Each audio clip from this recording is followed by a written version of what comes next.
jiro weli waxa weeyay abaar baan sanadkan ku dhacday dalka gaar ahaan deegaankeena jubbada dhacay jubbada hoose deegaanka Soomaaliya oo dhan way ku dhacday laakiin deegaanka waxa ugu duwan waa deegaan xeebaha ku tiirsan wax biya oo ceel biyooda ka qodan ma jiraan biyaha xiriir weyn baa ku qabnaa biyaha looga keenay magaalada Kismaayo oo ay booyada ay keenaan waxa kale halkaas iyadana baahideeda jirto ay tahay oo ugu saameyn badan goobo caafimaad ma laha deegaanka haweenka dib badan bay ku qabaan caafimaadka haday caruurti tahay haday haweenki tahay waa inaan magaalada Kismaayo wax aan nooga sokeeyo oo haba yaraatay ama isbitaal amba ismiida oo haba yaraatay ma jirto qofkii nabar qabto amba xanuun uu ku yimaado waa in magaalada Kismaayo loola carro inta kiiloomitir ay jirtana waa dareemi kartiin taqriiban waxay noo jirtaa ilaa 2 kiiloomitir marka sida daraadeed baahida noogu saameey badan oo caqabadaha nagu waa biyaha iyo caafimaadka waxaan ka codsanaynaa maamulka iyo madaxdiisa sharafta leh inay arintaas insha Allah garab naga siiyaan insha Allah sida uu dhaqsi badan insha Allah jawaab noogu soo gudbiyaan qeyr Allah siiyaan leenahay insha Allah inta jirta intaas weeyay baahiyaashu iska koobayeen laakiin hadda lama kaamil karo Ilaahay baa wax kaamilo laakiin caqabadaha ugu daran ugu culeysatan aaskeedii waxbaan ku lahaa odayaashii ka shaqeyn jiray baan ahay weliga yaalahay hadda iskuulka kan aan dhex fadhino waxaa dhistay waa iskuulka ugu horeeyay waxaa dhistay dadka degan deegaanka baa bilowday iyo masaajidka iyo marka maamuladana iyo hay'adaha iskuulaad kale iyo waxbay noogu dareen insha Allah wax badanna waa noo laaban yihiin magaalada tan nabadgelyadeeda ilaa maalintii la aasaasay ilaa maanta nabadgelyo baa lagu haystaa aad u weyn wax dhibaato ah kama jiraan ummadda Soomaaliyeed hadda inkastoo ay tahay jilaal oo dadkii ma aragtay reermihii u badan yihiin oo halka la kala jiro marka haddana waa la degan yahay inkastoo maamulka aanu ka doonayno waxyaalo badan oo ma aragtay in dadka kan loo daryeelo masalan markay ilmihii ay guuraan oo kale dadka ku soo hara boodin ma aragtay ciyaalka lagu xanaaneeyo ma aragtay in loo sameeyo isbitaal malaha isbitaal ma leh iskoolaadka iyo hadda wixii kale waa leeyihiin isbitaalka waa loo baahan yahay isagana meel haweenka hadda waxa loo qaadaa Kismaayo loo qaadaa markii xanuun qabto marka gudoomiyaha iyo waxaan faraynaa iyo ragga wafdiga oo la socda in ma aragtay la daryeelo dadka kan isbitaalkaas waa loo baahan anteenada nafteeda waa loo baahan yahay oo meesha anteena ma leh si emergency ah marka oo anteenada ma aragtay si loo ogaado markiiba qofka wuxuu qabo marka waxa waaye aad baan u soo dhaweynaynaa wafdiga insha Allah الكريم meeshaanu nabadgelyadeeda aad ilaa maalintii la aasay tuuleetan waxaan u maleynayaa waxay dhisan tahay 10 sano 10 ka sano maalintii la dhex dhigay ilaa maanta rag dhagax dhigay baan kamid ahaa wax dhibaato kuma arkin nabadgelyadeeda wasaas waxaan rabnaa gudoomiyaha degmada ahna duqa magaalada insha Allah الكريم in wafdigiisa la socda wasaaradda arrimaha gudaha hay'adaha kale gudoomiye ku xigeenka ragaas oo dhan waxaan ku codsanaynaa in degmadaasu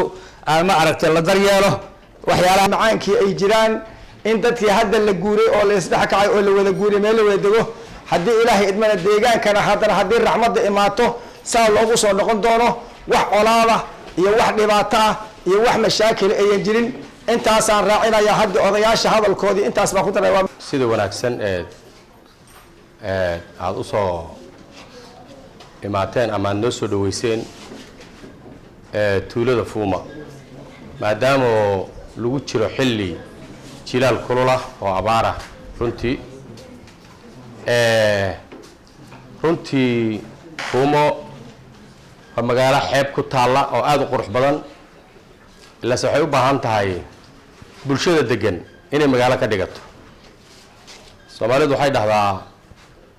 biyo sacbadaada looga dhargaa waxaan qabaa dawladdii wasaaraddii arrimaha gudaha oo oodaheedii wadataa idinla joogta maanta waxaan markaa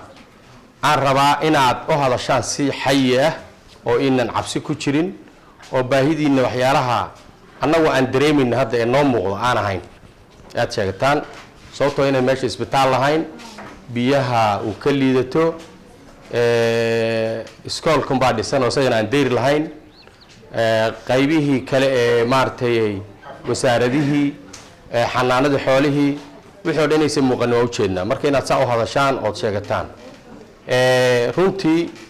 waa maalin marka aad iyo aad ay reefuma u nasiib badan yihiin dhowr iyo 20 wasaaradood ee ka tirsan Jubbaland inay imaadaan meeshan sidii tuulooyinka hore loo sameynayay laydina dhiso guddi khilaafaad sababtoo ah guddiga khilaafaadka haddii lidin dhiso wax badan baa soo baxaya oo wanaag ah oo isdhexgalka bulshada iyo idin samaynaysaa marka idinkuna qaybtii kale ee shacabka u lahaa inaad magaaladii dhistaan guryo dhistaan jidadka hagaajisaan magaalada xeeb bay ku taallaaye maanta waxaa la rabay kalluunku inuu bannaanka daadsan yahay marka aad iyo aad baad u mahadsantihiin runtii waxaan u malaynayaa waa socodkii koowaad ee wasaaraddii iyo gobolkii iyo degmadii oo isla socda ay idiin imaadeen waxaana idinku xigi doono insha allah socodka labaad waxqabadkii iyo dardarigelintii waxaa nala socdaa agaasimihii guud ee wasaaradda maanta ujeedooyinkaygu waxay ahaayeen dhowr arrimood kow waxa weeye horgelidda abaaraha ka jira deegaanka iyo qodobka labaad oo ah nabaddii meeshaan dagaalaha ka dhacay waagii hore 3 sano ka hor ama 2 sano iyo bar baa meelahaas malaynaya waa la heshiiyey nabad baa ka dhacday waddanku inuu nabad yahay inaan dadka tusno iyo haddii loo baahan yahay maadaama deegaanadu ay wax ka soo noqdeen khilaafaad iyo inaan mustaqbalka samayno guddigii xalinta khilaafaadka beelaha iyo wixii ka dhex dhaca iyo wixii u garnaqayo dadka ilaalinaya nabadii lagu heshiiyey intaasay ahayd alxamdulilah rabbil caalamiin waa nabad keenay dee waa la arkaa nabadii maanta inay taabo gashay abaarta waa inuu ku daran hadda abaartana waxaan leenahay ilaahay ka saaro sidoo kale inaanu indhaynno baahiyaha deegaankan ka jira oo runtii baahiyo badan baa ka jira waxtarka dawladnimadu wax yar baa ka soo gaaray weli wax badan ma soo gaarin tuuladoo cusub iyo maamulka aan wax badan jirin iyo colaadaha soo noqnoqday oo iyadana ragaadiyo colaadu waxbay reebtaa inaan ogaano baahiyihiina waanu aragnay hadda kow waxaa noo ah priority waxaa noo ah number 1 waxaa noo ah in abaarta la dagaalamo biyahana u daran shalay waxaanu keennay 2 bootoo biyaah maantana 2 boote oo kale yaa la soo wadaa oo hadda soo socda maamulkan ku wareejiyey waxaan rajaynayaa marka in biyahaas la idin joogteeyo qoladan hadda meesha ERA shalay 2 bootay keentay khamiistii Soomaaliya cad waad kuwa kalena maanta la keenayaa qolo kala soo wada waa khayr waxaan rajaynayaa biyaha inaanu joogtayno meel kasta aan keeno ama ciddii ajar iyo khayraad rabta ha keento ama anaga maamulka degmada ay aan bixinay biyada ma laga fakarimayo haddii alla idmo isniintana waxaanu keeni doonaa dadka halka degan oo maadaama abaar ka muuqato raashmaan keeni doonaa haddii alla idmo marka dawladdu idinka marnaan mayso deegaamadii hadda roob bay heleen dad xooluhu ka dhamaadeen way iska jireen waa jireen way badan yihiin abaartu laakiin maadaama idinku hadda aad u liidataano xoolahiina ka hayaameen ardaydii iskuulkuna meesha ay joogto iyo dadkii guuri waayey wixii aanu heli karno insha allahu tacaala waa keenayna haddii alla idmo arrintaana sidaasayd u qaadanaysaan baahiyaha halka ka jiro oo ay ugu horeyso MCH-kii ama xaruntii caafimaadka waxaan ogaa iyadoo la dhagax dhigay oo in xarun caafimaad laga sameeya ahayd barnaamijkaas inuu mar hore hirgalo bay ahayd haddii alla idmo sanadkan gudihiisa bilaa hore ilaa bil saddexaad baanu samayn doonaa meelaan wax ku ognahay haddii qoladii aan ku ballanay keeni weydo ay hadda bilaabi weydana meelo kaleanu ka soo qaadayna haddii alla idmo iskuulka waa run deyr ma leh oo dee iskuul aan deyr lahayn waa wax magaranaysa waa dhibaato oo dameeraha iyo shidadaasi waa ka dhacaysa iyada hadda lacag maahay laakiin waa doonaynaa ilaahna waa baryaynaa waa tala saaraynaa isagana waa baahiya aanu rabeen ka shaqayno magaaladan culayska u badani waxa weeye ceel biyood ma leh ceelasha gacmuhuna waa dhanaanoo lama cabi karo haddii laga qodo waxaa khasab ah inay hesho ceel matoora uu biyaha meelfa ka soo qaada iyadana waxbaa nooga bilaaban oo baahidiina waa ka warqabnaa waanu raadinaynaa laakiin waxaa muhiima wax walba meeshay nabad tahay oo la tegi karo oo deegaankii colkiisii dhammaado furaha noloshu waa nabadda saas oo garan maysaan hadday nabad tahay waa laydiin imaanayaa wax badan baa laydin taraya insha allah adligeed waa inaad ka shaqaystaan nabadda ka shaqaystaan waa laga maarmaan nabaddu waa harka nolosha weeye haddaan nabadi jirin cidina meesha imaan mayso marka kulligan waa inaynu sida cabdil axmed iyo cabdisoma nabadoonno waa inaan noqonaa nabadoonno nabadda ka shaqeyna saa diyaar ma u tihiin ya tii horena waa dhammaato nabadda waa qaateen soo ma cabdullahi gaabad waa ila socon kastoo maamulka iyo laakiin waa kaas waa saddex fadhidaay waa garanaysaa soo ma wixii lagu jiray waa dhammaadeen dadka nabad baa deeqda wax kaloo deeq kale ma jiraan cadaaladdaa soo raacda labadaa haddii la helo wixii kaliyada ku hoos jira labadaasna waanu ka shaqeynaa haddii alla idmo waxaan rabaa inaan kusoo dhaweeyo agaasimaha guud ee wasaaradda siduu wixii dhiman iyo ballanqaadkiisa ayadoo aan qirayna xaalad adag inaad ku jirtaan oo abaaro oo badi dadka oo ku tiirsanaa xoolaha ay xoolahooda la aadeen deegaano fog oo roobka ay ka da-een laakiin ujeeddada maanta aan u imaanay waxaa weeyaan number 1 inaan xaqiiqsano in deegaanku uu yahay meel nabad ah oo dowladda ay tegi karto hay-adaha dowladda iyo kuwa aan dowliga ahayn labadaba ay ka shaqeyn karaan colaadaha ka dhacay colaadaha ayaga ahaa in laga suulo dadkii ay si nabada ay ku nool yihiin kadibna aan ogaana baahiyihiin xaqiiqdii meeshan saan u aragno ama aan ka aragno wax ka bilaaban ma jiraan